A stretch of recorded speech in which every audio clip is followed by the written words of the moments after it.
ഇന്നത്തെ റെസിപ്പി വളരെ കുറഞ്ഞ ചേരുവ വെച്ചിട്ട് സിമ്പിളായിട്ട് പെട്ടെന്ന് ഉണ്ടാക്കിയെടുക്കാൻ പറ്റിയ നല്ല ടേസ്റ്റി ആയിട്ടുള്ള വെറൈറ്റി ആയിട്ടുള്ള നല്ലൊരു പലഹാരത്തിൻ്റെയാണ്. ഉണ്ടാക്കിയെടുക്കാൻ നല്ല എളുപ്പമാണ്, അതുപോലെ തന്നെ നല്ല ടേസ്റ്റുമാണ് ഇത് കഴിക്കാനായിട്ട്. അപ്പോൾ എങ്ങനെയാണ് ഈ ഒരു സ്നാക്ക് തയ്യാറാക്കുന്നതെന്ന് നോക്കാം. വീഡിയോയിലേക്ക് പോകുന്നതിന് മുന്നായിട്ട് ചാനൽ സബ്സ്ക്രൈബ് ചെയ്യാത്തവരുണ്ടെങ്കിൽ സബ്സ്ക്രൈബ് ചെയ്യാൻ മറക്കരുത്. തൊട്ടടുത്തുള്ള ബെല്ലൈക്കണും കൂടെ ഒന്ന് ക്ലിക്ക് ചെയ്താൽ പുതിയ വീഡിയോസിൻ്റെ നോട്ടിഫിക്കേഷൻസൊക്കെ പെട്ടെന്ന് തന്നെ കിട്ടുകയും ചെയ്യും. അപ്പോൾ ഈ ഒരു പലഹാരം തയ്യാറാക്കിയെടുക്കാൻ വേണ്ടിയിട്ട് ആദ്യം തന്നെ ഒരു നോൺ സ്റ്റിക്കിൻ്റെ പാന് സ്റ്റൗവിൽ വെച്ചിട്ടുണ്ട്. നന്നായിട്ട് ചൂടായിട്ട് വരുമ്പോൾ അതിലേക്ക് 1 ടേബിൾ സ്പൂൺ നെയ്യ് ഒഴിച്ച് കൊടുക്കാം.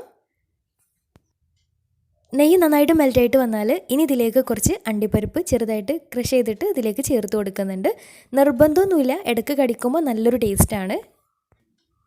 അപ്പോൾ അണ്ടിപ്പരിപ്പ് നെയ്യിൽ കിടന്ന് നന്നായിട്ട് കളറൊക്കെ മാറി നല്ല ബ്രൗൺ കളറായിട്ട് കിട്ടിയാൽ, നന്നായിട്ട് മൊരിഞ്ഞ് കിട്ടിയാൽ ഇനി ഇതിലേക്ക് ഒരു അര കപ്പിന് അടുത്തായിട്ട് തേങ്ങ ചിരകിയത് ചേർത്ത് കൊടുക്കാം.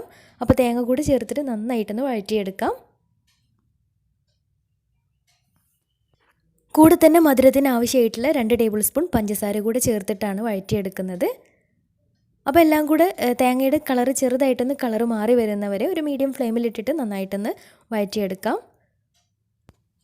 ഏകദേശം ഒന്ന് റെഡിയായി വരുന്ന സമയത്ത് വേണമെന്നുണ്ടെങ്കിൽ ഒരു 1/4 ടീസ്പൂൺ അളവിൽ ഏലക്കാപ്പൊടി കൂടി ചേർത്ത് കൊടുക്കാം. ഞാനിപ്പോൾ ചേർത്ത് കൊടുത്തിട്ടില്ല. അപ്പോൾ നമ്മുടെ ഫില്ലിങ്സ് റെഡി ആയിട്ടുണ്ട്. ഇനി ഇതൊരു ഭാഗത്തേക്ക് മാറ്റി വെക്കാം. ഇനി ഇതിലേക്ക് വേണ്ടത് ബ്രെഡാണ്. ഞാനിപ്പോൾ 4 സ്ലൈസ് ബ്രെഡ് ഒരു മിക്സിയുടെ ജാറിലേക്ക് ഇതുപോലെ കട്ട് ചെയ്തിട്ട് ചേർത്ത് കൊടുക്കുന്നുണ്ട്. ഇനി ഇതിലേക്ക് വേണ്ടത് കോഴിമുട്ടയാണ്. ഞാനിപ്പോൾ ഒരു 3 കോഴിമുട്ടയാണ് ഇതിലേക്ക് ചേർത്ത് കൊടുത്തിട്ടുള്ളത്. മുട്ട കൂടി ചേർത്ത് കഴിഞ്ഞാൽ ഇനി ഇതിലേക്ക് വേണ്ടത് പാലാണ്. ഞാനിപ്പോൾ ഒരു അര കപ്പ് അളവിൽ പാലും കൂടെ ഇതിലേക്ക് ചേർത്ത് കൊടുക്കുന്നുണ്ട്. ഇനി മധുരത്തിന് ആവശ്യമായിട്ടുള്ള പഞ്ചസാര ചേർത്ത് കൊടുക്കാം. ഒരു 1/4 കപ്പ് അളവിൽ പഞ്ചസാര കൂടെ ചേർത്ത് കൊടുക്കാം. ഇനി എല്ലാം കൂടെ നന്നായിട്ടൊന്ന് അരച്ചെടുക്കാം. മിക്സിയുടെ ജാറിലിട്ടിട്ട് നന്നായിട്ടൊന്ന് അരച്ചെടുക്കാം. അപ്പോൾ ഏലക്കാപ്പൊടി ചേർത്ത് കൊടുക്കാൻ മറന്നു പോയിട്ടുണ്ടായിരുന്നു. അപ്പോൾ 1 ടീസ്പൂൺ ഏലക്കാപ്പൊടി കൂടെ ചേർത്തിട്ട് ഒന്നും കൂടെ ഒന്ന് നന്നായിട്ട് മിക്സാക്കി എടുത്തിട്ടുണ്ട്. അപ്പോൾ ഇത്രയേ ഉള്ളൂ, നമ്മുടെ ബാറ്റർ റെഡി ആയിട്ടുണ്ട്. ഇനി പലഹാരം ഉണ്ടാക്കി തുടങ്ങാം.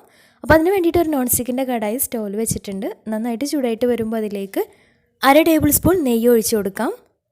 നെയ്യ് നന്നായിട്ടൊന്ന് മെൽറ്റായിട്ട് വന്നാൽ ഇനി ഇതിലേക്ക് ലോ ഫ്ലെയിമിലാക്കിയതിന് ശേഷം നേരത്തെ റെഡിയാക്കി വെച്ചിട്ടുള്ള ബാറ്റർ ഇതിലേക്ക് ഒഴിച്ചു കൊടുക്കാം. ഇതുപോലെ ഒഴിച്ചു കൊടുക്കുന്ന സമയത്ത് ഫുള്ളായിട്ട് ഒരുമിച്ച് ഒഴിച്ചു കൊടുക്കുന്നില്ല, പകുതി മാത്രമാണ് ആദ്യം ഒഴിച്ചു കൊടുത്തിട്ടുള്ളത്. ഇനി ജസ്റ്റ് ഒന്ന് സെറ്റാകുന്ന വരെ ഒന്ന് അടച്ച് വെച്ച് വെയിറ്റ് ചെയ്യാം. എന്നിട്ട് ഇതിൻ്റെ സെൻറ്ററിലേക്കായിട്ട് നേരത്തെ റെഡിയാക്കി വെച്ചിട്ടുണ്ടായിരുന്ന ആ ഒരു തേങ്ങയുടെ മിക്സ് ഉണ്ടല്ലോ, അപ്പോൾ അത് ഇതിൻ്റെ സെൻറ്ററിലേക്കായിട്ടും ഈ ഒരു ഭാഗത്ത് മുകളിൽ ഭാഗത്തെ എല്ലാ ഭാഗത്തേക്കുമായിട്ടൊന്ന് വിതറി കൊടുക്കാം. എന്നിട്ട് അതിന് മുകളിലേക്കായിട്ട് ബാക്കി വന്നിട്ടുള്ള ആ ഒരു ബാറ്ററും കൂടെ ഒഴിച്ചിട്ട് എല്ലാ ഭാഗവും ഒന്ന് കവർ ചെയ്തെടുക്കാം. എന്നിട്ട് ബാക്കി വന്നിട്ടുള്ള തേങ്ങ മുകൾ ഭാഗത്തും ഒന്ന് എല്ലാ ഭാഗത്തേക്കും ഒന്നായിട്ട് വിതറി കൊടുക്കാം. ഇനി അടച്ച് വെച്ച് ലോ ഫ്ലെയിമിൽ ഒരു 15 മിനിറ്റ് വേവിച്ചെടുക്കാം. മുട്ടയൊക്കെ ആയത് കാരണം പെട്ടെന്ന് തന്നെ റെഡിയായിട്ട് കിട്ടും.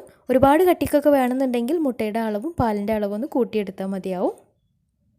അപ്പോൾ ഞാനിപ്പോൾ മുകൾ ഭാഗത്തേക്ക് തേങ്ങയുടെ ഫില്ലിങ്സ് വെച്ച് കൊടുത്തിട്ടുള്ളത് ഏകദേശം ഒന്ന് സെറ്റായിട്ട് വന്നിട്ടുള്ള സമയത്താണ്.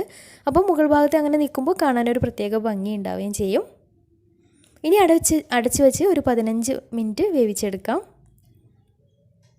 കുക്കറിലും ഇതേ രീതിയിൽ ചെയ്തെടുക്കാം കേട്ടോ. കുക്കറിലാവുമ്പോൾ ആ താഴ്ഭാഗത്ത് ഏതെങ്കിലും പഴയ പാത്രങ്ങൾ എന്തെങ്കിലും വെച്ചിട്ട് അടി പിടിക്കാതിരിക്കാൻ വേണ്ടിയിട്ട് വെച്ച് കൊടുക്കുകയും ചെയ്യാം. അപ്പോൾ ഇത്രയുള്ള ഒരു 15 മിനിറ്റ് ആയപ്പോൾ തന്നെ കറക്റ്റായിട്ട് മുകൾ ഭാഗമൊക്കെ നല്ല സെറ്റായിട്ട് കിട്ടിയിട്ടുണ്ട്. ഇനി ഒരു നോൺ സ്റ്റിക്ക് നെയ്യ് സ്പ്രെഡ് ആക്കിയിട്ടുള്ള ഒരു നോൺ സ്റ്റിക്കിൻ്റെ പാനിൽ ഒന്ന് മറിച്ചിട്ടിട്ട് മുകൾ ഭാഗം ഒന്ന് കളറ് മാറ്റിയെടുത്തിട്ടുണ്ട്.